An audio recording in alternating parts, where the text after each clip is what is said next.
Welcome to DM of the Mists, covering all things Curse of Strahd and Ravenloft. The Horrors Within, the new Ravenloft book, is coming out very soon, and I've already done 2 videos about it, my thoughts on it when it was first announced, and then an updated version where I talked about what we learned when all the pre-orders pages went live. That second video became one of my most popular videos ever very quickly, which is great, so thank you for those of you who watched.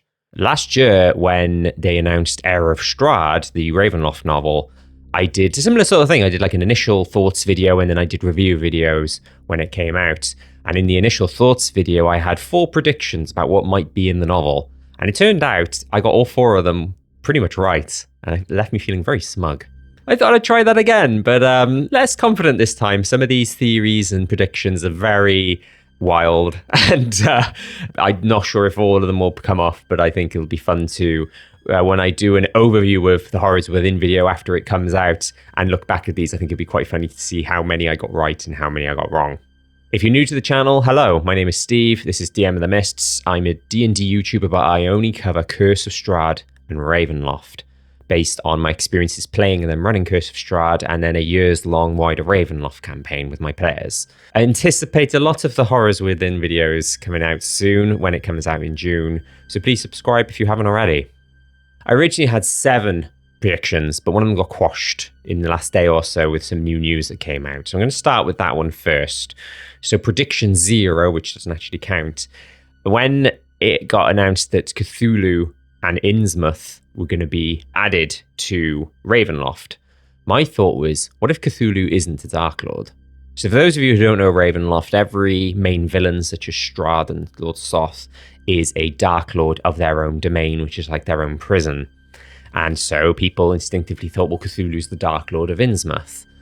But I thought it'd be an interesting plot twist if he's not the Darklord. And we've seen that in a couple of other domains. There's domains where it's not obvious who the Darklord is, such as, I'm not sure if it's going to be the same in The Horrors Within, but in Van Richten's Guide, the previous Ravenloft book, The Carnival, it's very easy to think that Isolde is the lead, because she's the leader of the Carnival, she's the Darklord, but it's actually her sword.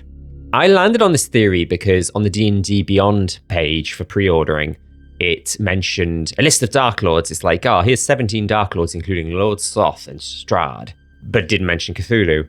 However, then, when it mentioned Innsmouth and Cthulhu, the wording is, and I quote, new cosmic horror domain Innsmouth, home to the great Cthulhu. It doesn't say home to the Darklord Cthulhu. And it says home to, it doesn't say lorded over or ruled by or anything like that. So I wondered if Cthulhu's not the Darklord, but instead someone or something else is. I thought that could be an interesting spin. And I think I saw some other people say this, like it wasn't just an idea I landed on. I think a few other people thought that Cthulhu's just this really powerful non-Darklord entity in this domain, but the Darklord is actually someone else. However, on the Beadle and Grimm's page, next to a picture of Cthulhu, it does have a subheading saying Epic Darklords. Okay, that's probably a sign that he's the Darklord.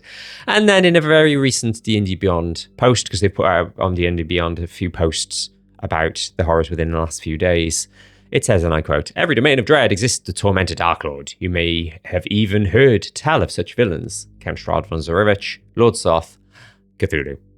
So yeah, I'm going to rule that one out. On to the actual ones. Number 1, domains of dread at war. I'm going to preface this one and possibly the next one by saying that one trend I've seen with the Horrors Within is it seems that Wizards of the Coast, WotC, have taken people's feedback on board about Van Richten's Guide. For what it's worth, I liked Van Richten's Guide, but I'm new to D&D as a 5th edition and Ravenloft. And I know that there are pre-5th edition Ravenloft fans who felt as though it was lacking in some areas compared to earlier editions. But WotC seems to be addressing the feedback in this release. There were no dedicated stat blocks for Darklords. Now we've got some. There was no Soth or Sithicus. He's back in Ravenloft. The art in Van Richten's Guide wasn't scary or hard-hitting enough, certainly grislier now. I mean, just look at that cover with Strahd. There were bigger concerns that they got rid of the core. The core was a continent of domains.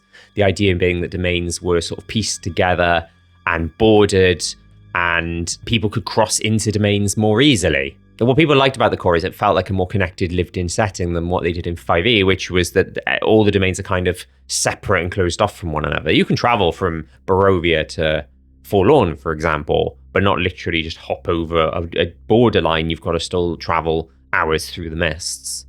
And because it was easier in pre-5th edition Ravenloft to go from one domain to another, it meant that there were wars. Strahd of Barovia versus Aslan of Darkon, plus Vlad, or Vladeska now in 5th edition, Vlad of pre-5th edition Folkovnia. It used to do that kind of thing. We know now that Aslan is officially back in some form, thanks to the new D&D Beyond post that confirms he's one of the Dark Lords with his own dedicated stat block. In Van Richten's guide, he was missing, and I think the idea was you as a DM decided, does he return, is he gone for good, whatever. And we know through things like Strahd, the war against Aslan in the old Ravenloft novel, and even the art in Van Richten's guide, that Strahd and Aslan hate each other. So them going to war could be on the cards. Took all my willpower not to say could be on the tarokka cards. I'm sorry. The clue that led me to this was there's a picture of a skeleton, or a few skeletons, and a person hiding from them. And people, first of all, said, is this Folkovnia? Feels very Folkovnian. Although Folkovnia is more zombies, it's undead in general.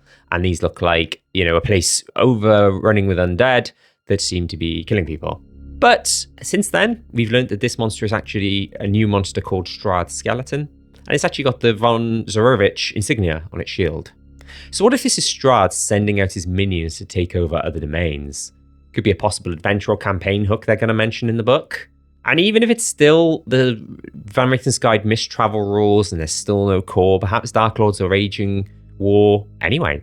I mean, you could argue that image is probably just, Barovian monster, Strahd Skeleton, in Barovia somewhere, which would mean I'm wrong, but maybe we'll see. This leads me on to number 2, Return of the Core. I think with these suggestions, people are going to say I'm giving WotC too much credit for even thinking of, doing these ideas. But hey, you never know. As mentioned a minute ago, Van Richten's Guide made it clear that all the domains are isolated pocket domains, so no more core, no more continent of domains. But what if they bring it back?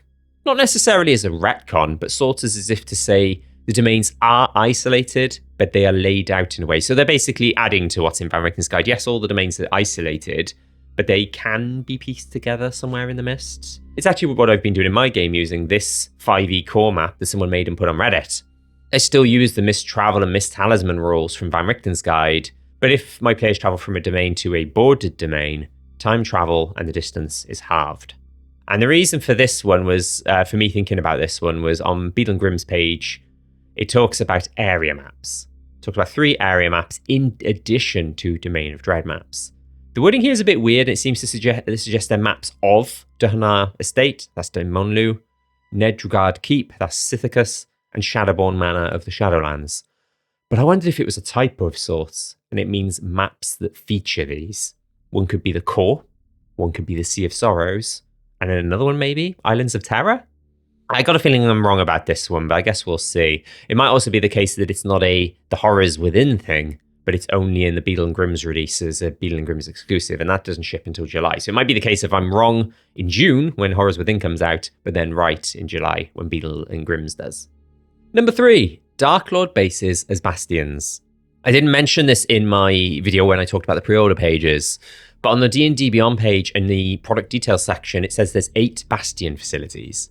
Bastions are new to 5.5e. They're bases the players can have and expand as they level up. And I did a video about Bastions in Curse of Strahd and Ravenloft, talking more sort of, do they fit? Like, as a DM, should you allow Bastions in Curse of Strahd and Ravenloft? And I talk about it in that video. Going back to the areas map thing from Beadle and Grimm's, I wondered if that's what they meant when they were talking about places like Duhanar Estate, Nedrugard Keep, and Shadowborn Manor. Maybe they are Bastions? It does say Bastion facilities, though, so I'm wondering if they're like additional things you put in a Bastion, so I could be really wrong about this.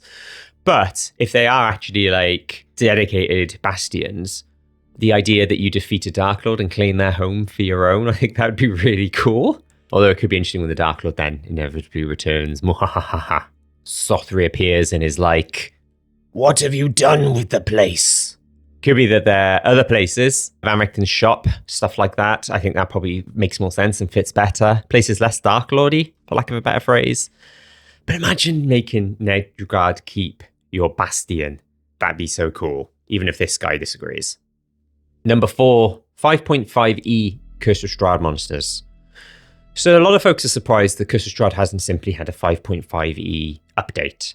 It's the most popular 5e module, as far as I'm aware. Seems like a given. Seems overkill remaking Curse of Strahd when it's mostly compatible. I did a video all about 2024 changes and how they affect Curse of Strahd. Watch out for the Daylight spell. I say mostly compatible because where it says Vampire Spawn, you just run the 2024 version of the Vampire Spawn instead of the 2014 version of the Vampire Spawn. It's Spawn, you're just swapping them out. But what about Curse of Strahd specific monsters and NPCs? Things like Barovian Witches, Phantom Warriors, Strahd Zombies, and evil NPCs such as Babala Saga and Rahadin. I wondered if they're being saved for this. As I record this, they've confirmed that there are going to be new stat blocks for Van Richten, Esmeralda, and Madame Eva. Although I'm wondering if they'll be compatible and replaceable with Curse of Strahd, or if they're intended for sort of non-Curse of Strahd adventures. D&D Beyond says there's going to be 68 monsters, 17 of which are Darklords, and 10 are Domain Denizens, probably good NPCs like Van Richten and Ez. That leaves 41. Looks like they're given Van Richten's Guide monsters the 5.5e treatment, things like Doulahan, Zombie Clot, Grimishkas. And there were 32 in Van Richten's Guide, so that leaves 9. There are more than 9 unique stat blocks in Curse of Strahd. There's 19, 16 if you remove Van Richten, Ez, Ava. And there's some unique to the Horrors Within ones we've already spotted, things like Strahd Skeleton, Waxwork, Elder Thing, and a few more. But maybe some of the Van Richten's Guide ones won't be carried across. I'm thinking maybe the Priests of Ozzibus and the Olmist Inquisition. Talked more about them and other factions in my factions video. Inquisitor of the Tome already had a sort of 5.5e style stat block with only a few spells. This sort of spell reduction thing is something they introduced in Mordenkainen Presents Monsters of the Multiverse and then became a sort of 5.5e staple later. You know, rather than the complicated stat blocks with long lists of spells in things like the original Monster Manual and Bowler's Guide to Monsters, Mordenkainen and Tome of Foes, the original sort of monster books. And in Curse of Strahd. But anyway, I wonder if they do that as a way to kind of make Curse of Strahd more in line with 5.5e. Plus, it'd be a heck of an incentive for Curse of Strahd DMs to buy the Horrors Within, and vice versa. Number 5, this is my silly suggestion. I'm hoping there'll be at least one mention of the Blob of Annihilation in the whole book. So my 2024 Monsters Manual Monster video, where I talk about brand new monster and monster variants in the 2024 Monster Manual you may want to add to a Ravenloft campaign. I talk about the Blob of Annihilation. And in that video, I did this really weird sort of vocal effect where I said it was called The Blob of Annihilation. It's a challenge rating 23 ooze that eats gods. Well, it eats anything in its path, but it can also eat gods. The Horrors Within will have adventure suggestions for different tiers of play. What if it's for tier 4, level 17 to 20? It suggests for Innsmouth you not just fight Cthulhu, but Cthulhu and a Blob of Annihilation. Perhaps the two of them are fighting it out Godzilla style. And if not in that chapter or domain, somewhere else. I'm just hoping there'll be at least one mention of one in the entire book. Given some of my previous suggestions, this might actually ironically be my best shot of getting one right. Although I have recently reread its stats and completely overlooked originally the whole thing about how it ejects stuff into the astral plane, which is complicated with the whole domains of dread and the mists and how they work and how it affects other planes of existence. But whatever. Maybe it's stuck in the mists and can't do the astral plane thing. Maybe stuff gets ejected somewhere in the mists or at a random domain. That could be interesting. And number 6, my last one, a new Curse of Strahd style tarokka mechanic. So the latest D&D Beyond post about the Horrors Within as I record this says, and I quote, "The Horrors Within presents new guidance on running tarokka readings in any adventure in the Domains of Dread, providing DMs advice on how to run ominous fortune-telling encounters in any adventure and how to manipulate fate for storytelling purposes." I wonder if they're going to do something this kind of more bigger and overall for encouraging adventures and campaigns across many Domains of Dread, rather than just within each one individually. A bit like Curse of Strahd, although also not like Curse of Strahd. Curse of Strahd was just Barovia, but you get my meaning. It's kind of a sort of campaign thing where it's this reading that, and they got to find these items spread about the entire area that they've got access to. Or a bit like the second tarokka reading, which is a DM's Guild product I put out a couple of years ago, where it's like Madame Eva's tarokka reading in Curse of Strahd, but instead of leading the players to items and a fated ally throughout Barovia, you're led to items and a fated ally across all the Domains of Dread. And it covers all the Domains of Dread listed in Van Richten's Guide. I'm not sure yet if I'm going to do a version 2 that also adds things like Innsmouth, Sithicus. Guess we'll see. I imagine, going back to the blurb on the landing page, they probably would have said that if it was a, big campaign-wide thing, like run whole campaigns where these tarokka readings lead you across many Domains of Dread. I can see that being a big selling point for people. But I'm going to put it out there as a theory anyway. Maybe it's something that will be mentioned in the book, but it's just not mentioned in the sales spiel just yet. And there we have it. My 6 predictions. What do you think? Let me know in the comments. Am I likely to get many or any right? Do you have any ideas or theories or predictions of what will be included that I haven't covered or hasn't been covered off in any of the information we've seen yet? Let me know. By the way, there's 2 new D&D Beyond articles I was talking about. As I record this, they literally came out like yesterday and the day before. They're really new. If you want to see those, I'll include links in the description so you can see what's included. Oh, upcoming videos on the Ravenloft front. Just expect more Horrors Within. I'll probably just do 1 or 2 more videos that aren't Horrors Within specific until it comes out, because I don't know if I'm allowed to make videos. Even if I have early access through D&D Beyond, I'm on the master tier or whatever it's called.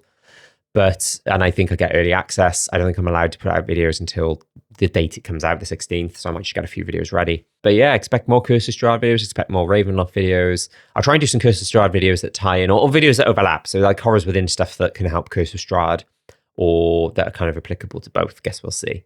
And we'll leave it there. Thanks very much for watching.